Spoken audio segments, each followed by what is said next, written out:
In today's video, I will show you how to sign a PDF document for free. To get started, open your browser, tap Adobe Fill Sign. Let's scroll down a bit, then you want to click this link, Sign PDFs with a free PDF form filter. You're going to click Select a file to choose your PDF document. I will click the document and click Open. You will need to sign in or create a free Adobe account. Once you are in, click Signature from the toolbar. You can tap your name, which will be converted to a signature. You can use your mouse or touch screen to draw your signature.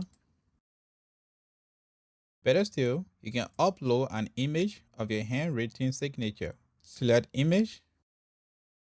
Click Save to apply the signature. Move the signature to where you want to apply within your document. You can resize it as needed. Once you are done, click Download to download your PDF document. You can choose other file formats. Let's do PDF. Click Download PDF. And that's pretty much how you sign a PDF in Adobe Acrobat.